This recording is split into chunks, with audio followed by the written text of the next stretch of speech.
Jon Walker from the Omaha World Herald to talk a little Creighton. Jon, how are you this morning? Man, I'm good. It's we're an hour ahead, so it's an earlier morning for me than usual. But everything's peachy out here. No snow in Lexington, Kentucky. Lexington, Nebraska, that might be a different story. John, I'm pretty pumped, man. I get to hear you through other means, and we apologize in our delay of just utilizing your That's all talent. right. Man. Listen, I'm pumped, man. I'm like I love the Big East. I like being able to kind of do this whole thing, and we'll get right to it since I know you're probably booked a ton, being right there on the spot. I'm outside of Rupp. This is Rupp Arena. Yeah, So that is beautiful, and I like That's the fact you awesome. can multitask too. Look at you. See, I knew there was going to be a thing. I'm gonna get to it right away. How rested are you, or do you think Creighton is or needs to be when you get to this stage of what Coach Max used to doing? You ran through the finals. It was an emotional game. It was packed at Madison Square Garden. The rotation is what it is at this stage. I've heard the argument sometimes you don't want to get to the finals, even though I think you always want to win it. Where are they, do you think, with their health and rest? yeah, one of the crazy things is it's not crazy because we all expected it, but I don't think I expected Greg McDermott to come out and say it as openly as he did. We talked to them when they got into Lexington last night, and he said, we're going to try and get all of our work done early Wednesday. We'll have an early morning practice, and then they have media in an open practice / shoot around for 40 minutes this morning. And then after that, they're going to go to the hotel and get off their feet, Yeah. is what Max said, because, admittedly, they're still feeling the effects of making it to the final. And so that's like the balancing act is last year, guys, we knew that, okay, if this team doesn't go to the final, it would suck, sure. But they'll be okay. They're going to be a 3 seed on selection Sunday. Like we knew that last year. And it's not like they were sweating the bubble or anything. Um, but we just knew that making it to the final meant with a tightened rotation compared to a lot of teams, you were going to have to bounce back quicker than you wanted to. And that's exactly what it seems like is happening. It doesn't help that Fedor Zugic is dealing with that ankle sprain because he's been crucial to the rotation off the bench through the latter half of the season. All of that to say they're still feeling New York on their legs for Uh, sure. And for a team that loves to get out and run, playing another team that loves to get out and run, that could undoubtedly have an effect on Thursday morning. So I'm glad you brought up Fedor. Do we have any idea about the level of his health and that ankle? I suspect he'll play. I really do. Mac told me on Saturday after the Big East final that he sprained it pretty good, but that they were going to rehab it this week. He was walking around yesterday in Omaha when they did their send off. He was walking around last night when they arrived, and they have an open practice, so we'll know a little bit more here soon. But I just don't know if there's any way you could get to this point in the season and say, yeah, an ankle sprain is going to keep me from March Madness. Like I just don't know if that's the type of guy Fedor Zugic is. So I suspect he'll play. I really do. In a limited capacity compared to what we usually see from him, probably. But half of Fedor Zugic is better than him sitting on the bench for 40 minutes. listen, as the resident ACC honk between the three of us, as a Carolina fan, see Louisville a ton, super close with Chucky. I look at the way that they play, three and a half guards at a time, undersized, can run and chase, switch all over the place. When you look at the matchup, you had to give me an X factor of who that you need to emerge for Creighton that maybe is kind of under the radar, generally speaking, given the way Louisville likes to play, who's that going to be? It's Jason Green, which it's Bellevue West versus Millard North to play Auburn at this essentially. So no, I think it's Jason Green. I won't dig too deep into it because we could talk about this matchup all day, but I think Jemiah is probably going to defend Chucky. I think unless it's Steven, but I don't know You if think Edwards Jr. takes Ashworth and not Chucky? yeah, I think Chucky probably takes Ashworth, to be honest. Huh. And I think they'll put the bigger body Edwards on Jemiah to keep him from driving. Try and keep Jemiah in front of him, because that's when Jemiah is most lethal, is when he can get to the rim. And he excels at it. So I think they'll put Edwards on Jemiah and Chucky on Steven. How Creighton matches up defensively there, I'm not quite sure yet. And are they going to put Jemiah on Chucky so that Steven doesn't have to waste all his energy chasing him around? Like, I don't know. But I think it'd be Jason Green, just because of the attention that's going to be on Ryan Kalkbrenner and Jemiah Neal, and Steven Ashworth. Could I convince you? I like the green pool because I wouldn't have Okay. gone there right away, but I do like, especially given the way that Louisville has to rebound the basketball better. I don't mind the green one. What about Jackson McAndrew Yeah. for his length and his shot making? Because it's going to change the way he's the one guy that could probably change the way that Louisville will play handle ball screens. Yeah. But is it too? Do we know too much about how he plays to think he's going to be something different than what he has been? Yeah, he's really it's just kind of been a situation like Jackson McAndrew to this point in his career hasn't done anything that would shock anyone.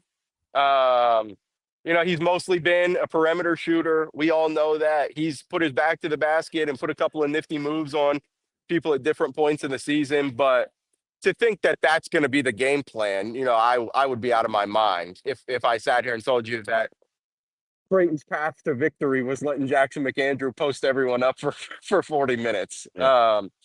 But no, he absolutely could, because he was an X factor in really all 3 games. I know they got blown out by St. John's, but he was kind of an X factor in all 3 games in New York. Because when he's hitting shots, it completely changes everything. Because how are you supposed to defend a pick and roll with Steven Ashworth and Ryan Kalkbrenner and worry about 2 cutters with Jemiah and Jason? Oh, and if we sag into the paint to take all of that away at the same time, well, here's this 6'10" freshman who can shoot the lights out of a gym on any given day. So that's the tough thing. I think so. It'll be one of those 2 for sure. Guys like Jackson, Jason, Fedor are probably going to determine how long the Cinderella keeps dancing. Not that they're a true Cinderella, but they're 9 seed. Yeah. Jon, as you look at, I mean, it's really easy to just say, hey, as Ashworth and Kalkbrenner go, that's how Creighton goes. And Sure. usually that is how it ends up. But as you look at some of the shooting struggles that Ashworth had in New York and some of his struggles to get on track, how much of a level of concern do you have that may continue? Is that an aberration? You think it's accumulating fatigue? How do you view Ashworth playing here this weekend? I think it's a little bit of both, truthfully. If you look at his splits on the year, he has not been the same shooter away from Omaha that he has been at the CHI Health Center. So it's a little bit of that. But then if you guys watch the St. John's game, he looked gassed. That is not the Steven Ashworth that we saw all season. And part of that is a lot of his game is off-ball movement. He's been a really good distributor this year. He probably has more turnovers than he'd like. But I remember as far back as the Players Era Festival, Brian Dutcher, San Diego State's head coach, said, guys, he really is like Steph Curry. He's relentless off ball. And you have to have somebody willing and able to chase him for 40 minutes. Otherwise, he's going to outrun you. And so that's been the case as far back then. And he has only gotten better at that as the year has gone on. Well, the problem is, guys, as I'm sure you know, when you do that for 5 months, game after game, and you do it for 3 games in 3 days, it's going to have an effect on you, no doubt. And so that kind of, to cap that, to wrap it around to how we kind of started the conversation, I'm sure he's feeling it on his legs just like everyone else is. Is that fatigue going to be too much for Creighton to overcome Thursday morning? I'm not sure, but they're going to be the first game televised, so the world will be watching to see if that's the case. That's interesting too. I kind of liken some of his turnovers to Wolf at Michigan, where from a passing standpoint, they're always anticipating where guys are Yes. going to be. And sometimes when you play that kind of game with anticipatory and leading guys, those turnovers can rack up a little bit. But let me ask you something about the Big East in general, especially with Xavier and Texas tonight. When you're looking at the conference, its strength, watching these teams in and out, and you saw St. John's go 1 and Creighton 2, and then you look at the seed lines and Louisville draws an 8. You could make the case that even though people had Creighton in the 8-9 area, the difference between them and St. John is startling on the seed lines. What do you look at? What are you looking for today? Is Xavier any sort of benchmark when you look at how the tournament may play out for how Big East teams are seeded? I don't know if it's speak for the whole Big East because this time of year is genuinely about matchups. Like Auburn can match up with just about anybody, and they have the talent to do that.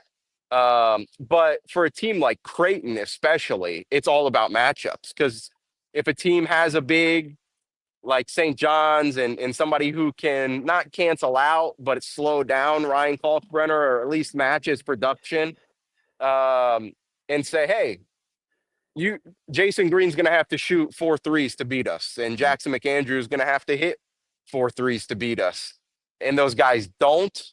Well, then you give up an 18-0 run to Tennessee in the Sweet 16. You know what I mean? Like, so it really is all about matchups. So I don't know if Xavier, in theory, beating Texas or losing to Texas would be like, man, see, we told you about the Big East. We told you. I think it depends on how it happened or what happened tonight, honestly. But no, I think those are the ACC and the Big East probably got a little disrespected in the seeding this year. Like the ACC, by all metrics, was the weakest power conference. I get it, but its top teams were pretty darn good. Yep. And the same for the Big East. Like this is a league that's home to the back-to-back national champs. So to say I know this year UConn isn't what it was, and maybe the league isn't what it was, but the floor of the Big East this year compared to a year ago is sky high. It's just crazy that Louisville beat Clemson twice and their 4 seed lines better, or 3. I know. It just doesn't make a lot of sense. No, it doesn't. It doesn't. And like every metric, like Louisville's 10th in the country, guys. Like in the AP, what are we talking about? Like Louisville's 10th in the country. They're like 23rd in Ken Palm, like 19th in Bart Torvik, and they're an 8th seed somehow, some way. Oh. Make plenty of sense. John, we appreciate the time. Thank you for joining us. Now, we'll be doing this again. Don't you worry. If you'll have it. Of course. Thanks, guys. All right, appreciate appreciate it, it, interview John. from Rupp Arena. We appreciate it, John.